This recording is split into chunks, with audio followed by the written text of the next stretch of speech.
I'd like to share a reading with you from Kenneth Langer entitled A Prayer for These Times. Let me find peace within so that I may be calm throughout.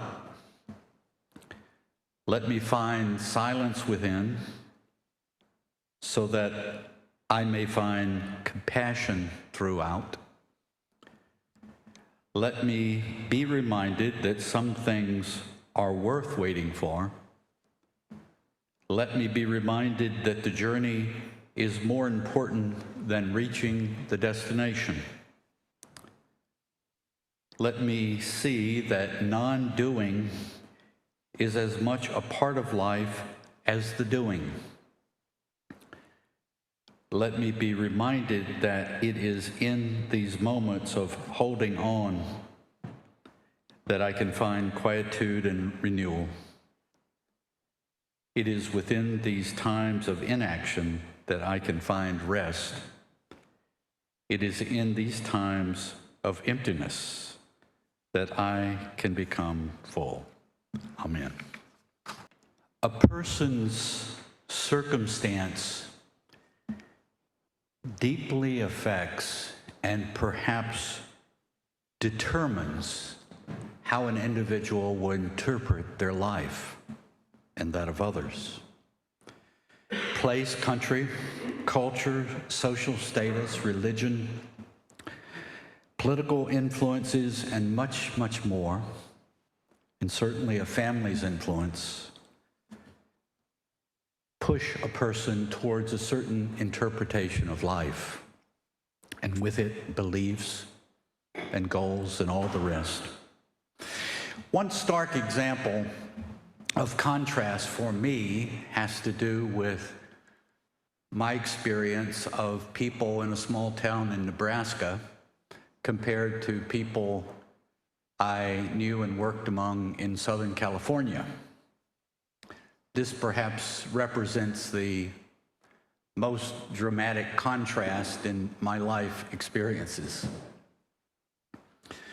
People in Southern California, and of course not all of them, and most definitely not the UUs, of course, in and around San Francisco, Bel Air, Hollywood, and down toward San Diego, and the communities there, there was what appeared to me to be a tremendous focus on appearance. Working out at the gym, making sure you knew the latest health aids, plastic surgery, when needed or when not needed, a celebrity culture, and on. The focus was on the persona, how we present ourselves to the world. And do we look glamorous enough, etc. And I experienced that the volunteers that were in congregations tended to ask, when asked to do something, what's in it for me? I know you're asking me to do something, but what's the payoff for me? And then years before, I worked for a year in a small town in Nebraska. I went there because I had to get clinical pastoral education done, and it worked out to be there for a while. And I served as a minister in a small town of about 800 people. And when I went there, I thought, my God, what are these people? What do they do? You know, there's hardly anything there. And what I discovered when I got there sort of amazed me, because everyone's life revolved around their families and extended families, the church, and the educational system. And there was a fourth thing that was important, and that is they would have periodically fundraisers for people in financial needs. Have you ever heard the term pancake feed? Probably not. That's where they would serve everybody pancakes, and it was a fundraiser for the people in the community. And so people there never asked well, should I volunteer or what's in it for me? It was a part of life. It was integral to who they were. The context affected how people thought. People were the same. They had the same human nature in both places, but they acted very differently. There are so many details to context: one's work, social standing, political affiliations, family, and so many other dynamics and influences in regard to how we will interpret life. There are perhaps as many ways to interpret life as there are people. Calling life a spiritual journey is one way of interpreting life, but one which has a long, distinguished, and important history. Spiritual journey is a phrase that is a metaphor for seeing life as having meaning, purpose, direction, and significance. This can be interpreted in a religious, humanistic, scientific, psychological way, or in many other ways. The following are some of the people down through the stream of history who have understood the idea of life as a spiritual journey, and for simplicity's sake, I will call them wisdom teachers. The first of several examples I will give is Buddha, who lived 563 through 483 BCE on the border of Nepal and India. The foundation of his teaching was the Four Noble Truths. Those four are: 1, the basic problem of life is suffering, uneasiness, and dissatisfaction.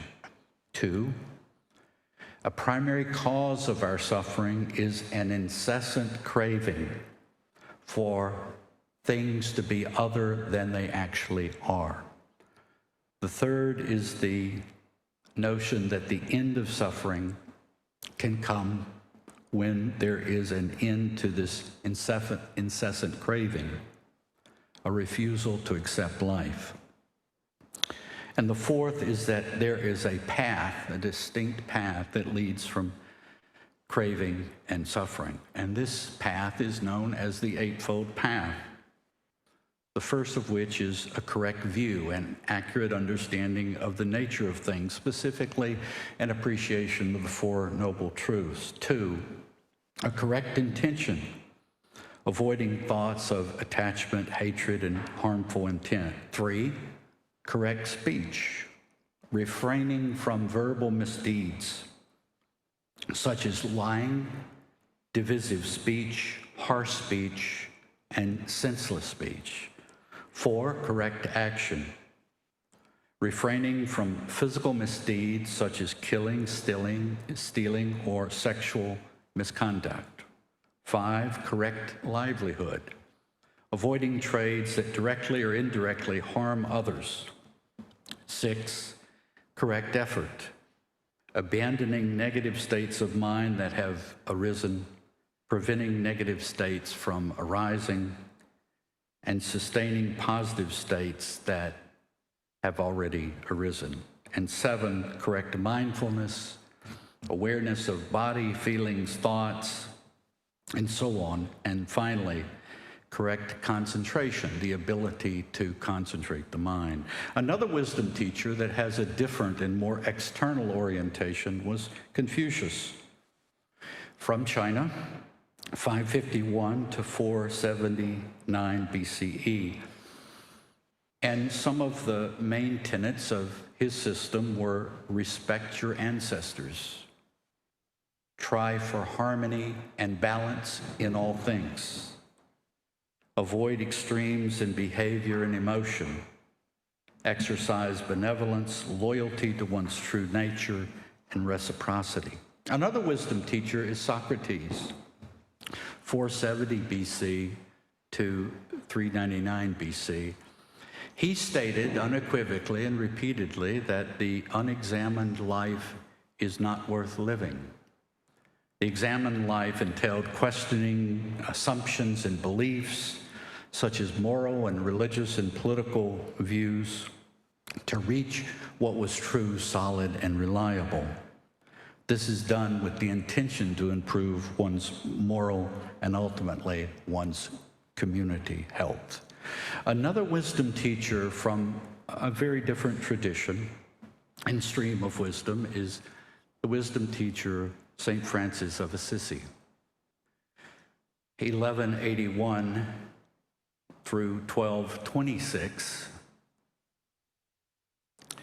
And he was Italian, a Catholic, who lived a life of poverty and service in imitation, to the best of his ability, of Christ. And the prayer of St. Francis of Assisi reflects the influence, as he understood it, of Jesus in his teaching, and went as follows: Lord, make me an instrument of your peace. Where there is hatred, let me sow love. Where there is injury, pardon. Where there is doubt, faith. Where there is despair, hope. Where there is darkness, light. Where there is sadness, joy.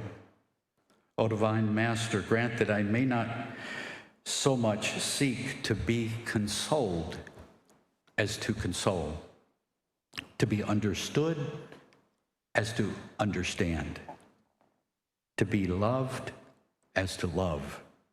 For it is in giving that we receive, it is in pardoning that we are pardoned, and it is in dying that we are born to eternal life. The last wisdom teacher I will mention is from the 20th century, the psychiatrist Carl Jung, who was the son of a Swiss pastor and was forever during his life preoccupied with the idea of spirituality. He defined the spiritual path as a process by which an individual becomes fully themselves. Jung taught that in the first half of life, we are involved in establishing a career, making a home, starting a family, and developing skills and experiences to survive and to adjust to society and to our personal responsibilities. And then in the second half of life, Jung thought, there is an opportunity to engage in what Jung called the individuation process, which was the process of becoming truly who we are.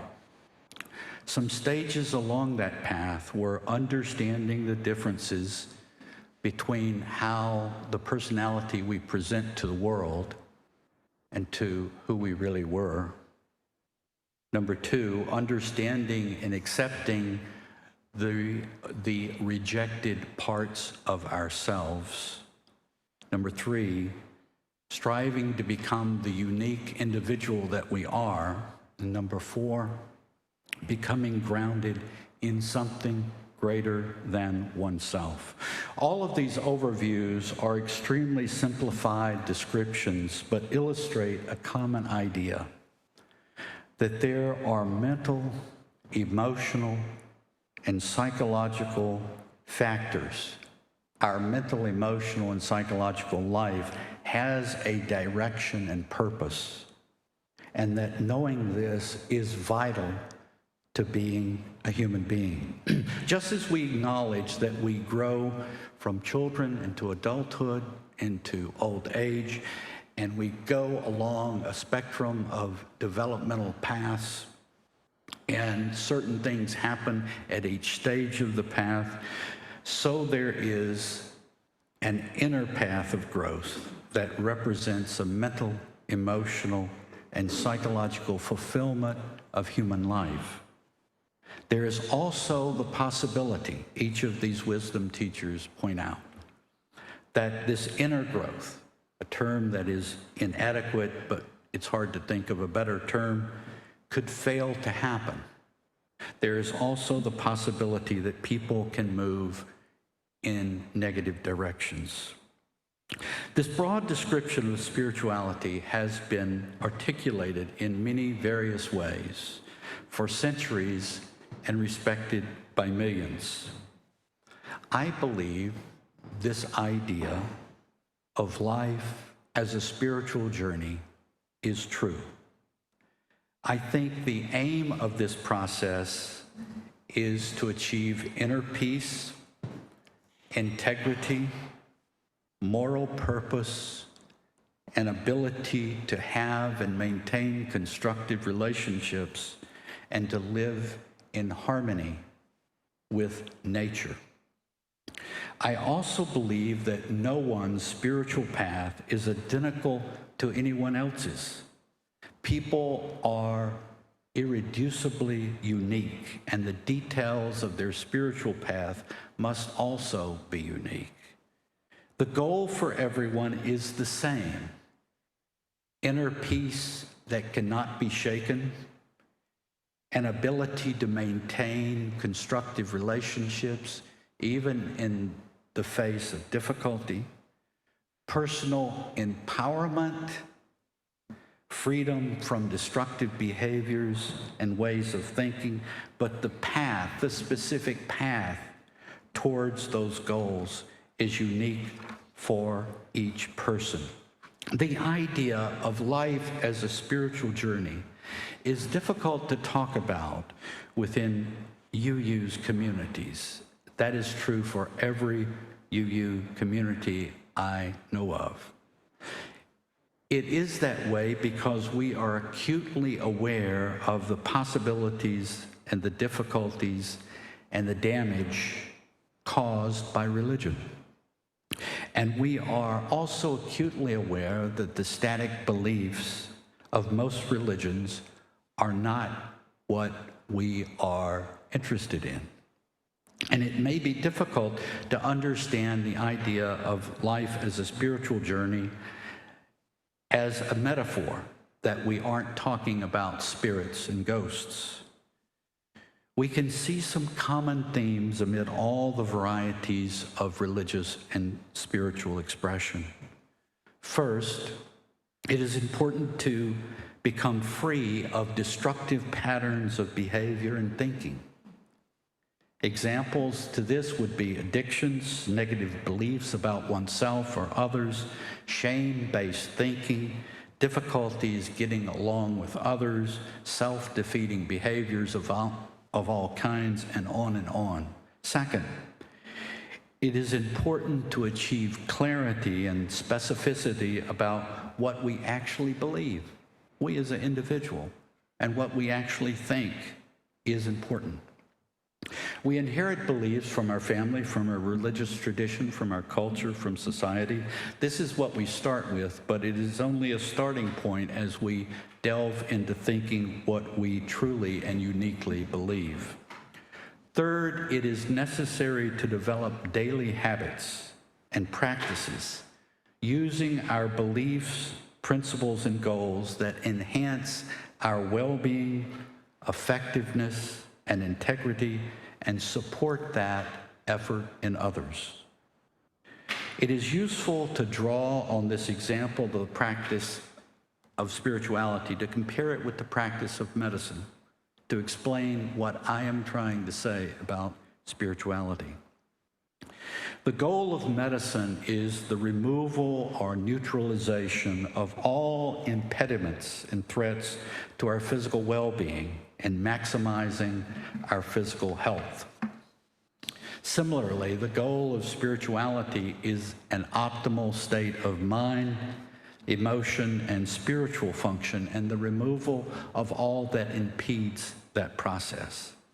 A physician uses the idea of spiritual health to orient their work. There is no other orientation for them. Similarly, spirituality should use emotional, psychological, spiritual, and social well-being as a guide for assessing itself. Medical diagnosis and procedures are judged by whether they facilitate health and wholeness. Similarly, spirituality should examine its belief with a critical eye to their ability to nourish and sustain personal and social well-being.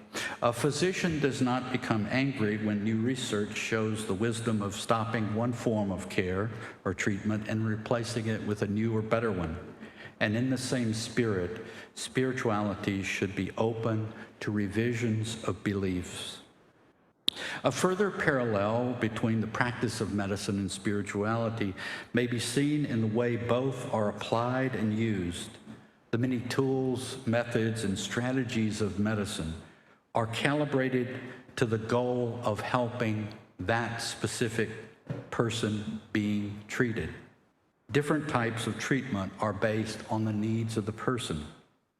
Similarly, the practice of spirituality needs to be sensitive to culture, age, circumstance, societal influence, personal history, and many other things. Thus, the diversity of religious and spiritual practices can be seen as matching the needs of people. There are opportunities at this church right now to engage more in this subject.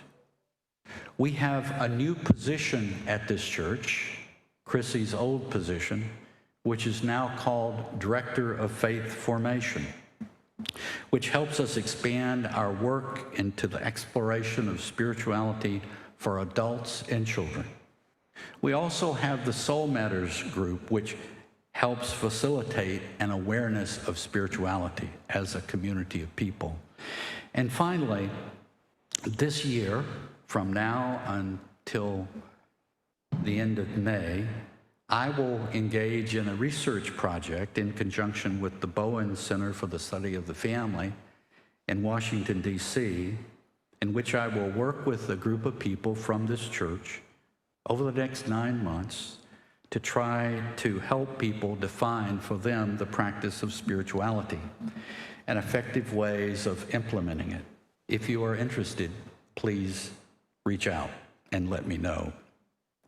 I think a church is a place which tries to instill the idea of life as a spiritual journey in the broad meaning of that term, and to help people find ways to put that belief into practice, while understanding that seeing life as a spiritual journey can be interpreted in many ways and must fit the life and personality of the individual. I wish you well on your journey.